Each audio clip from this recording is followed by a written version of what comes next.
Пажитник – это не экзотика и не редкая трава из далеких стран.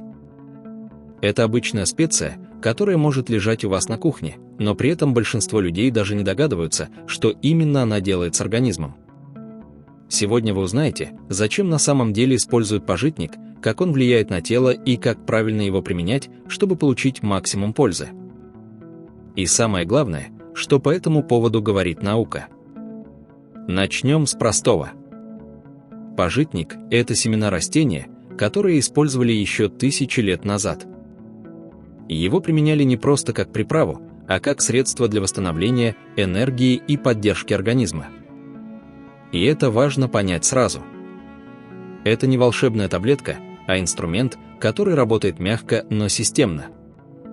Первое, что делает пажитник, это влияет на пищеварение. Если говорить просто, он помогает организму лучше усваивать пищу. Многие даже не замечают, что их состояние, тяжесть, усталость после еды, вздутие связано именно с этим. Пажитник в этом плане работает как мягкий регулятор. Он не дает мгновенного эффекта, как лекарство, но при регулярном использовании организм начинает работать стабильнее. Второй момент – уровень энергии. И здесь самое интересное. Пажитник не стимулирует, как кофе. Он не дает резкого подъема и такого же резкого падения. Он работает иначе. Организм начинает расходовать ресурсы более эффективно, и за счет этого появляется ровная, спокойная энергия в течение дня, без скачков и перегрузки. Третье – обмен веществ. Это то, о чем редко говорят, но именно здесь кроется один из ключевых эффектов. Пажитник может помогать организму лучше регулировать внутренние процессы, включая уровень сахара. И это уже влияет не только на самочувствие, но и на общее состояние организма в долгосрочной перспективе. А теперь давайте разберемся, что по этому поводу говорит наука. Пажитник изучается уже достаточно давно, и есть ряд исследований, которые подтверждают его влияние на организм. В частности, в некоторых клинических работах отмечалось, что употребление семян пажитника может способствовать снижению уровня сахара в крови. Это связывают с тем, что в составе семян есть растворимые волокна, которые замедляют всасывание углеводов. Также есть исследования, в которых наблюдали улучшение показателей холестерина, в частности, снижение общего холестерина и так называемого плохого холестерина. Это важный момент, потому что напрямую связано с состоянием сосудов. Отдельное внимание уделяется и влиянию пажитника на пищеварение. Некоторые научные наблюдения показывают, что он может стимулировать выработку пищеварительных ферментов и улучшать работу желудочно-кишечного тракта. Кроме того, пажитник содержит соединения, которые изучаются на предмет их противовоспалительного эффекта. Это не значит, что он заменяет лечение, но это объясняет, почему его традиционно использовали в разных культурах. Важно понимать. Большинство этих эффектов проявляется при регулярном применении, а не разово.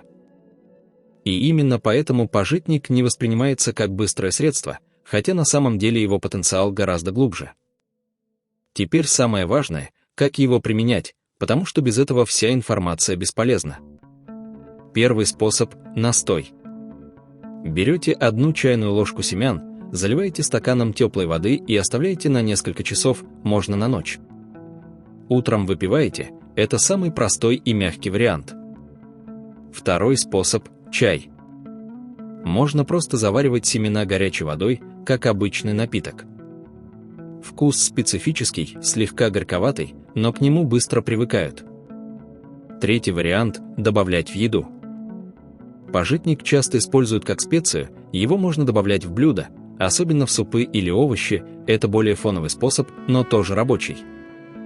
Теперь о дозировке.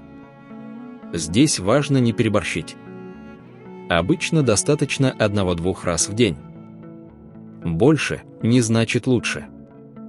Организм должен адаптироваться постепенно. И коротко о том, кому нужно быть осторожным. Если есть индивидуальная реакция, лучше не использовать. Также важно не экспериментировать бездумно при серьезных хронических состояниях и прислушиваться к своему телу. И теперь момент, который многие упускают. Почему, если пажитник такой полезный, о нем почти не говорят? Ответ простой. Потому что это не быстрый эффект. Это не то, что выпил и сразу почувствовал. Это то, что работает постепенно. А такие вещи редко становятся популярными. Но именно они дают результат. И вот здесь самое интересное. Пажитник – это только один пример. Есть десятки растений, которые используются веками, но о которых почти никто не знает. И именно такие темы мы будем разбирать дальше, без мифов, без лишнего, только то, что действительно можно применить. И если вам откликнулась эта тема, поддержите видео. Поставьте лайк, чтобы алгоритмы показали его другим людям, напишите в комментариях, пробовали ли вы пажитник или только узнали о нем сегодня, и обязательно подпишитесь на канал, потому что дальше будет еще больше редких и действительно интересных растений, о которых не говорят.